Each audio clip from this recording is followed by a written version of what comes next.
one, sitting alongside LWC men's basketball coach Keith Adkins, who is in his first year here at Lindsey Wilson. Coach, you've been around the Mid-South Conference for a number of years.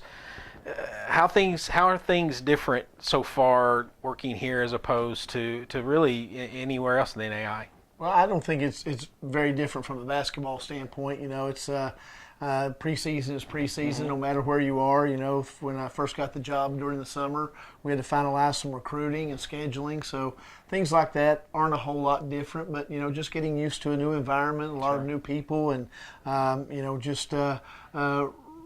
reestablishing some acquaintances, from years past has been fun and challenging at the same time. So just excited to get the season underway. So here we are. It's almost the middle of September. What's the Blue Raider men's basketball program working on right now?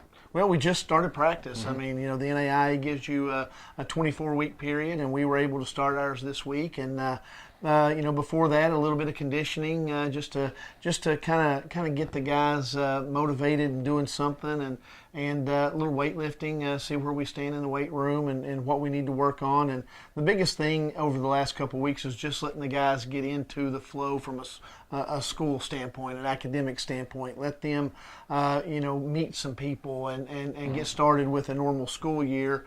So we haven't really done a lot other than that. So hopefully our guys are excited about getting started as well. I think that's one of the advantages of a winter sport is that student athletes kind of can ease into their season, whereas the footballs, the soccers, the volleyball, they're right in the middle of their season while trying to get accustomed to school and everything. You got a lot of new faces, some veterans as well, which is always good, but a lot of new faces. How have they adjusted to life at Lindsey Wilson? I think they're doing well. You've got a lot of guys from different places. We've got guys from Texas, California, New York. I mean, you just about name a place in the United States, and we've got one from there. And it's different. It's a rural setting, something that they're not overly used to. But I think a lot of them would tell you that they're excited about being here and finding a new way of doing things and life just a little bit different than the big cities that they're used to being in.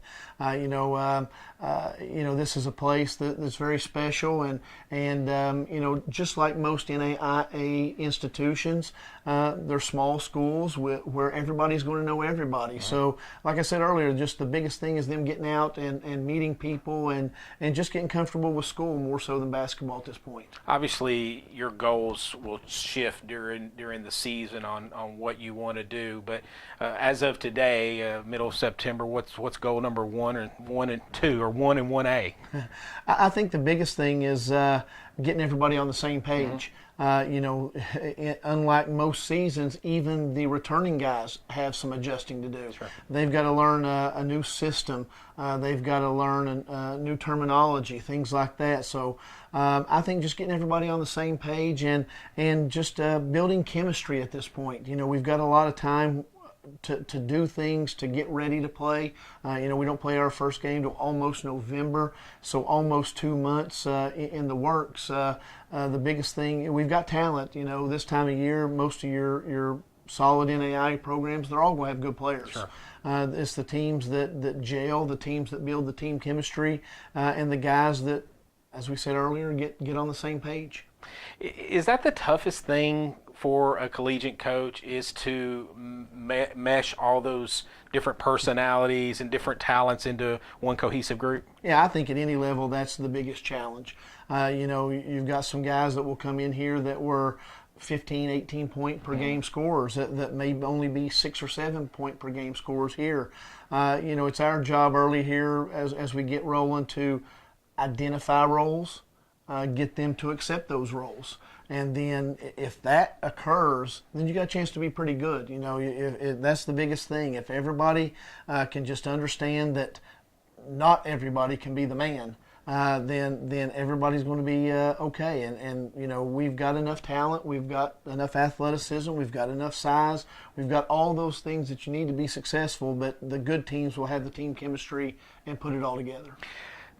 You've been at Campbellsville in life, and I want you to kind of rewind back to your first year on those two instances. How quick or how fast do those 2 months go between the first practice and game number one? You know, you spend those whole 2 months. You spend those 2 months saying, "Man, I wish the season would get here. I wish it would hurry up and get here." And then right when it gets here, you say, "Man, I wish I had 1 or 2 more weeks to practice. We're just not ready to go." So it becomes a grind. You know, the guys have the toughest challenge, and that's going against each other every day. Same face across from you, doing basically the same thing in practice every day, other than adding some things here and there.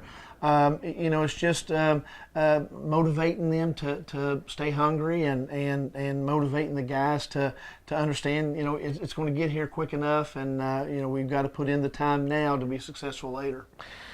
You have what I always consider, and you may disagree, and I'd love to hear your theory on this, but you kind of have 3 seasons. You have your pre-conference, you have your conference, and then you have your postseason. Obviously, all 3 are important, and they kind of build on one another. But how important is it for you to get off to a good start? And I'm not talking about wins and losses here. I'm just talking about getting that cohesive unit and everything together in the early non-conference schedule. Well, I think it's really important. I think, you know, just to get off to a good start and just build some positivity, you know, build some good things, feel good about where you are from one practice from to the next, and feel good and feel like after each game that you play, you're better, win or lose, you're better than where you were 2 days ago, whatever. So getting off to a good start, and you know as well as I do, the poll is extremely important, the rankings. When those things come out, you know, unlike most levels where there's some objectivity goes into postseason, this is, man, win or lose, get in that top 25 or you don't. And if you're not in that top 25, man, when the season ends, you're really sweating it, you know, to get to Kansas City or not. So every game is important. You know, you don't like to drop those games, especially at home, that you shouldn't. You know, I agree with you about the 3 seasons and how it's broken down, and getting off to a good start is really important.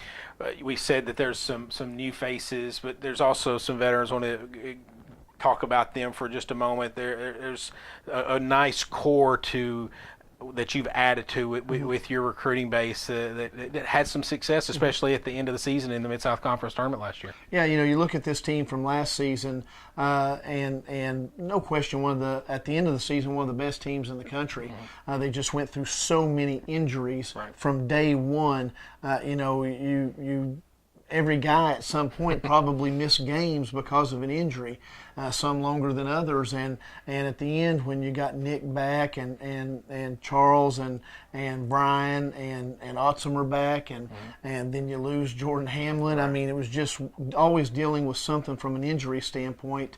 But you know, it's a group that.